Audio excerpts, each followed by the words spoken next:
Last வீடியோவில் நாம median பற்றி பார்த்துருந்தோம். வாங்க இந்த வீடியோவில் ஒரு டேட்டாட ஸ்ப்ரெட் பற்றி பார்ப்போம்.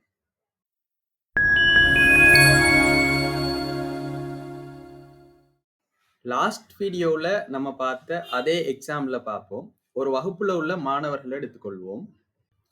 அவங்கள ஹைட் அடிப்படையில் வரிசைப்படுத்தணும்னு சொன்னா குறைந்த உயரத்திலிருந்து கூடின உயரம் வரைக்கும் அவங்க வரிசைப்படுத்தப்படுவாங்க.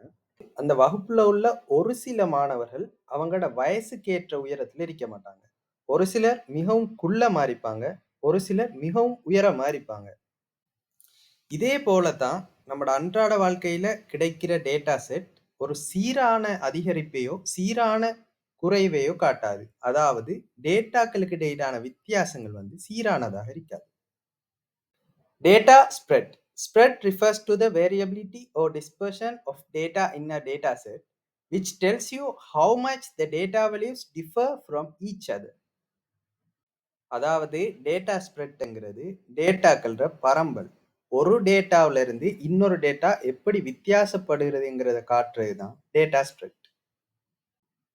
இப்படி வெவ்வேறு டேட்டா செட் வெவ்வேறு விதமா பரம்பல் அணிஞ்சு காணப்படுறதால இந்த பரம்பலை நம்ம துல்லியமா அறிஞ்சு கொள்றதுக்கு நமக்கு மீடியனும் மீனும் போதாது. ஸோ இந்த ஸ்ப்ரெட்டை மெஷர் பண்றதுக்கு நம்ம ரெண்டு விஷயங்களை பயன்படுத்துவோம். ஒன்று 5 நம்பர் சமரி, அடுத்தது ஸ்டாண்டர்ட் டீவியேஷன். இது பற்றி நம்ம அடுத்தடுத்த வீடியோவில் பார்ப்போம். ஃபைனலி உங்களுக்கு இந்த வீடியோல இருந்து டேட்டா ஸ்ப்ரெட்டண்டா என்னன்னு சொல்லி புரிஞ்சிருக்கும்னு நம்புறேன்.